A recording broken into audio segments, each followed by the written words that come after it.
All right. Well, here's a heavy hitting question. Ooh. What is even Unity dots? What is its purpose? Why should we use it? That's a fun one. Yeah. Yeah, like why should we care? Um, well, I actually think there's two bits to it. There's obviously the common talked about one, which is performance. Like getting everything into something that is like totally cache local. You hit the CPU cache as often as possible. Um, Game objects are often structured in a way that is bad for that case because an update loop is hit randomly. You don't really know which game object updates first, and so a lot of the time it will just randomly walk around memory. So generally, we say performance is like a big part of it. Why you should care, especially like if you have some simulation going on, you're making a game with a bunch of cars moving around, so all those cars should be simulated and going to their own place. Then there's also the fact that things are generally in ECS also more composable. There's, you know, it's not so much that a game object is actually even object oriented if you think about it, because a game object obviously is composed of All right. Yeah. components. It's a component object type pattern. Exactly.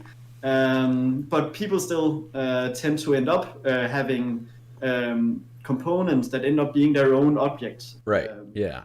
like a player component that end up managing the entire player instead of just having had something like a movement component that moves around the player and then a separate shooting component that lets the player shoot.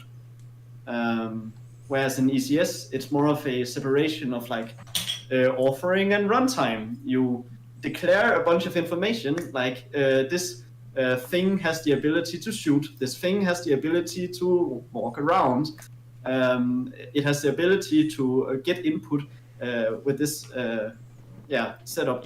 But all of that is declared. And there is nothing that actually tells it to move around. And the nice thing about that is that you as a designer can go in and set up your entire game and just think of it as like theoretically this works, and it also at this point is only composable. It's you made it up, and then you go in and you make systems, and those systems start acting on that behavior. They start saying, well, everything that is movable, maybe it should also take a dependency on the input stuff, and then we make the thing move. And everything that is shootable, let's shoot where it targets. Yeah. Um, Yeah. No, I totally agree. I think that's one of my kind of like favorite parts about dots, or even just like kind of data oriented design in general, is just how modular everything is. There's kind of that having that separation of your data from your game logic.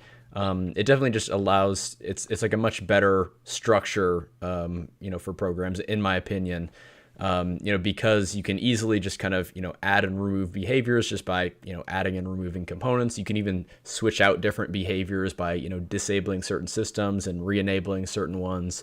And so I think it just leads to, code that's, it's not subject to, fall apart if you just want change one thing. You can, that it's baked into the design pattern for, being able to switch things yeah, in and out. So yeah, I think it's really great.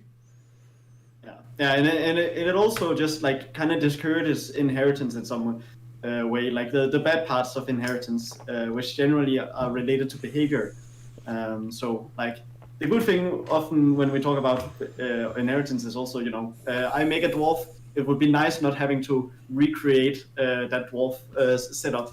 And so, like from a offering perspective, there's nothing wrong with inheritance. Like Right. it is okay to declare. It would be annoying to having to declare all that information again. But from like a behavioral point of view, it is really hard to get that right. Like setting up an attack that is correct for all of them uh, can quickly become like, well, is when I call attack on an enemy, does it then call this version of dwarf or this or Yeah, yeah, yeah, yeah, yeah. but if you have this, system component separation, then yeah, it Yeah, no, it's quickly it's like becomes what they say, composition over inheritance. So you can say, if everything, needs to be some type of goblin, we can just give them the, base Goblin data component, and if some of them need to share some of the same attacks, they can have kind of those same components, and if some need to have unique ones, we can add unique ones to those. So yeah, it's definitely like really good.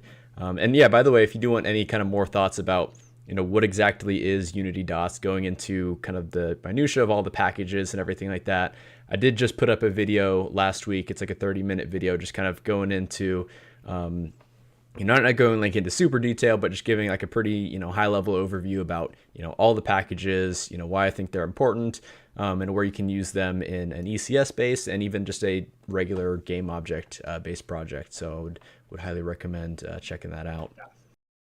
Like the basic overview is just there's dots, which is a set of packages, and then underneath there is a bunch of like mathematics specific mathematics package, a specific collection package for storing your data and knowing about that data, and some burst that makes your code very fast, and then you build entities on top, and a bunch of packages kind of derive from there. That's all Dots is that whole ecosystem.